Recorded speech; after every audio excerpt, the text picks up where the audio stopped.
تو جب اس نے اپنا سر اٹھایا تو چادر کے اندر کوئی سر ہی نہیں تھا۔ اس نے زوردار چیخ ماری اور زمین پہ گر گیا، اور اس کے سامنے وہ شخص بھاگ کر اسکول کی دیوار سے آر پار ہو گیا۔ چوکیدار بتاتا تھا کہ ایک بار اس نے اسی طرح کالے کپڑوں میں کسی کو اسکول کی دیوار سے پار جاتے دیکھا۔ چوکیدار بتاتا تھا کہ ایک بار مجھے اسکول کے اندر سے بہت آوازیں آ رہی تھیں، جیسے بہت لوگ اندر ہوں اسکول کے۔ جب وہ اندر دیکھنے گیا تو اسے محسوس ہوا جیسے بہت سارے لوگ اس نیم کے درخت کے پاس کھڑے ہوں، اور پھر اچانک ایک جگہ سے دوسری جگہ بھاگنے لگے۔ اسے بہت خوف آیا اور وہ فوراً اسکول سے باہر چلا گیا۔ انہی سارے واقعات کی وجہ سے کوئی بھی اس درخت یا ٹوائلٹس کے پاس نہیں جاتا تھا۔ ایک دوپہر ہمیشہ کی طرح میں اسکول کے بعد اپنی سہیلیوں کے ساتھ بیڈمنٹن کھیل رہی تھی۔ کھیل کے دوران مجھے ٹوائلٹ یوز کرنے کی حاجت پیش آئی، تو میں اسکول کے اندر گئی، پر اس روز نہ جانے کیوں اندر جانے والا راستہ کسی نے لاک کیا ہوا تھا، تو میں اندر ٹوائلٹ یوز نہیں کر سکتی تھی۔ میں بہت ڈیسپریٹ تھی، تو اسی لیے میں نے اس درخت کے پاس جو ٹوائلٹس تھے وہاں بھاگی۔ وہ ٹوائلٹس ایسے تھے کہ پہلے مین ڈور آتا تھا، اور پھر اندر 6-7 انڈیویجول ٹوائلٹس تھے، اور باہر ہی 4-5 واش بیسن لگے تھے۔ میں ٹوائلٹس کے مین ڈور سے انٹر ہوئی اور ایک ٹوائلٹ کے دروازے کو کھولنے کی کوشش کی تو وہ لاک تھا، پھر دوسرے کو کھولنے کی کوشش کی تو وہ بھی لاک تھا، پر تیسرے ٹوائلٹ کا دروازہ کھلا تھا تو میں اس میں چلی گئی۔ میں جیسے ہی ٹوائلٹ کے اندر گئی تو مجھے وہاں ایک سائے جیسی چیز گزرتی نظر آئی، اور میرا سر گھوما اور میں بہت خوف زدہ ہو گئی۔ مجھے آج تک یہ یاد نہیں آ رہا چل بھائی کہ میں نے وہ ٹوائلٹ یوز کیا یا نہیں، پر صرف اتنا یاد ہے کہ میں خوف زدہ ہو گئی تھی۔ یہ پوری میموری جیسے میرے ذہن سے بالکل اریز ہو گئی ہو، اور اس کے بعد جتنے واقعات ہوئے وہ یا تو میری دوستوں نے یا میری گھر والوں نے مجھے بتائے۔ میری دوستوں نے بتایا کہ میں واپس آ کے سر میں درد کا کہہ رہی تھی، اور میں نے بیڈمنٹن نہیں کھیلا، پر میری دوستوں نے اپنا گیم ختم کیا اور ہم اپنے اپنے گھر چلے گئے۔ امی بتاتی ہیں کہ گھر پہنچ کر میں نے کسی سے بات نہیں کی، اور میں جا کر صوفے پہ گر گئی اور سو گئی۔ انہوں نے مجھے اٹھانے کی بھی کوشش کی اور کھانا کھانے کا بھی کہا، پر میں نے منع کر دیا۔ جب میری آنکھ کھلی تو میں نے امی پہ چیخنا چلانا شروع کر دیا کہ مجھے صوفے پہ کس نے لٹایا تھا۔ امی نے مجھے کہا کہ میں خود ہی وہاں جا کے سوئی ہوں، پر میں نے ان کی ایک نہ سنی اور ایگریسو ہونے لگی۔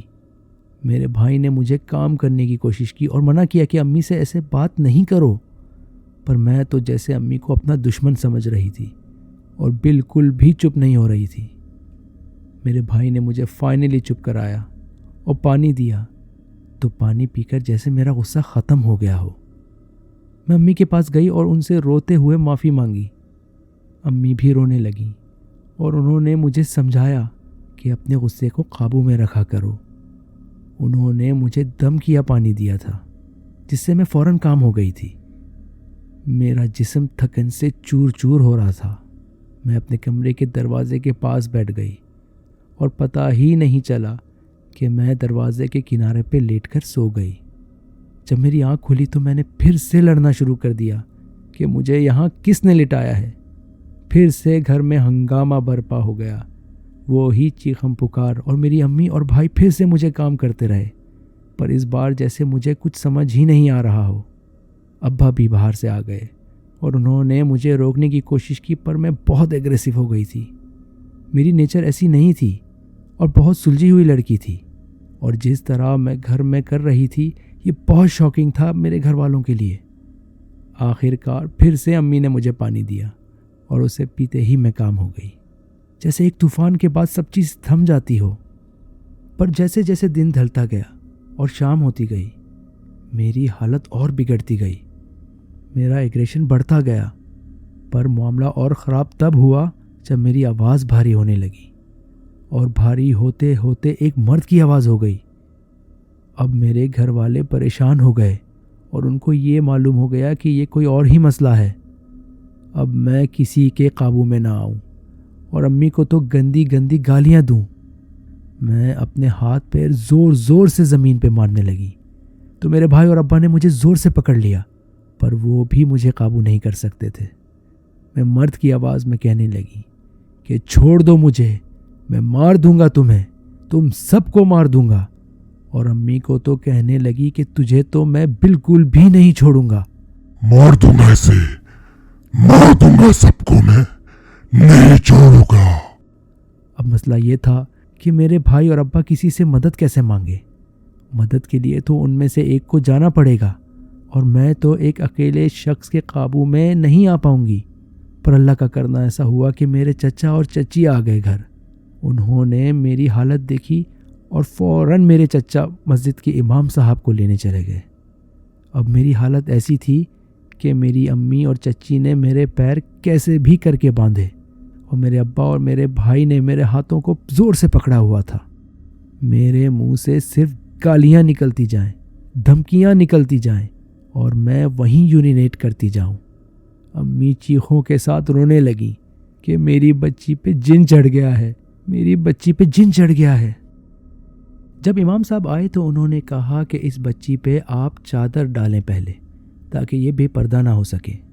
انہوں نے پھر رقیہ شروع کر دیا، دم کرنا شروع کر دیا۔ جب امام صاحب رقیہ کر رہے تھے تو امی بتاتی ہیں کہ جیسے مجھے آگ لگ گئی ہو۔ میں نے، بلکہ میرے اندر اس جن نے امام صاحب کو دھمکیاں دیں کہ چھوڑ دے مجھے ورنہ تو بچے گا نہیں۔ امام صاحب نے چچا کو کہا کہ مسجد سے خادم کو فوراً بلاؤ اور ساتھ 2 اور لوگ بھی لے آؤ، اور ان سے ایک بیگ بھی منگوایا۔ چچا ان لڑکوں کو بلانے چلے گئے، اور یہاں میرا یہ حال تھا کہ میں امام صاحب کو اپنے سر سے مارنے کی کوشش کر رہی تھی۔ امام صاحب نے میرے بھائی اور ابا کو کہا کہ میرے ہاتھ باندھو، تو انہوں نے بہت مشکل سے میرے ہاتھ باندھے۔ میں کسی سے بھی قابو میں نہیں آ رہی تھی۔ وہ جتنا رقیہ کرتے، میرے اندر وہ بہت تڑپتا اور بہت ایگریسو ہوتا۔ امی بتاتی ہیں کہ امام صاحب نے انہیں اور چچی کو کمرے سے باہر جانے کا کہا، اور وہ یہ بھی بتاتی ہیں کہ ہم صاف طور پر امام صاحب کے چہرے پہ پریشانی دیکھ سکتے تھے۔ وہ پڑھتے جاتے اور کہتے جاتے کہ چلا جا ورنہ میں تجھے جلا دوں گا۔ میں اپنے بندھے ہوئے ہاتھ اور پیر چھڑوانے کی کوشش کرتی تو بھائی اور ابا مجھے پھر سے پکڑ لیتے۔ وہ بہت تھک گئے تھے، اور میں نے انہیں اپنی ناخنوں سے زخمی کر دیا تھا، جیسے اپنے ناخن ان کے ہاتھوں پہ گاڑ دیے ہوں۔ جب وہ بچے امام صاحب کا بیگ لے کر آئے تو انہوں نے تعویذات نکالے اور مجھے پہنائے۔ امی بتاتی ہیں کہ انہوں نے مسجد کے خادم سے کہا تھا کہ اس کو جلد سے جلد نکالنا ہوگا، رات ہونے سے پہلے، ورنہ یہ اس بچی کی جان لے لے گا۔ انہوں نے مجھے تعویذات پہنا دیے، پانی بھی چھڑکا، اور میرے سر پہ ہاتھ رکھ کر آیتیں پڑھتے رہے۔ اب آہستہ آہستہ اس جن کا زور کم ہوا، اور پھر تھوڑی دیر میں کام ہو گئی اور پھر بے ہوش ہو گئی۔ امام صاحب نے بتایا کہ یہ جن بہت طاقتور ہے اور بہت ضدی ہے، اور وہ آسانی سے پیچھا نہیں چھوڑے گا۔ ابھی تو میں نے اس کا زور توڑ دیا ہے، پر میں 3 دن تک دم کرنے آؤں گا، تو آپ اس بچی کو پردے کے پیچھے سے دم کروا لیے گا، انشاءاللہ بچی صحیح ہو جائے گی۔ وہ کچھ تعویذات بھی دے گئے کہ ان کو 3 دن تک اس بچی کے ناک کے پاس جلا دینا۔ دم والا پانی بھی دیا تاکہ میرے گھر والے مجھے پلا سکیں، اور سورہ بقرہ 3 دن تک پڑھنے کو کہا۔ مجھے اگلے دن تک ہوش نہیں آیا تو میرے گھر والے پریشان ہو گئے۔ انہوں نے سوچا کہ مجھے ڈاکٹر کے پاس لے کر جائیں، پر جب امام صاحب سے مشورہ کیا تو انہوں نے گھر سے 3 دن تک مجھے نکالنے سے منع کیا۔ اگلے روز شام کو جب مجھے ہوش آیا تو مجھے ایسا لگ رہا تھا جیسے میرے جسم میں آگ لگی ہو یا جیسے کوئی سرجری ہوئی ہو۔ میرے پورے جسم میں بہت جلن ہو رہی تھی اور بہت درد ہو رہا تھا، اور میری ٹانگیں جیسے بہت بھاری ہو گئی ہوں اور اٹھ نہیں رہی تھیں۔ میں امی کو دیکھ کر زار و قطار رونے لگی۔ میرا رونا نہیں رک رہا تھا۔ میرے گھر والے بھی رونے لگے۔ مجھے اتنا تو پتا تھا کہ کچھ بہت غلط ہوا ہے، پر تفصیل معلوم نہیں تھی۔ تو امی نے بتایا کہ ہوا کیا تھا اور مجھ سے پوچھا کہ میں کہاں گئی تھی۔ میں نے امی کو ٹوائلٹ والی بات بتائی تو ابا نے امام صاحب کو اس کے بارے میں بتایا۔ 3 دن تک امام صاحب دم کرتے رہے۔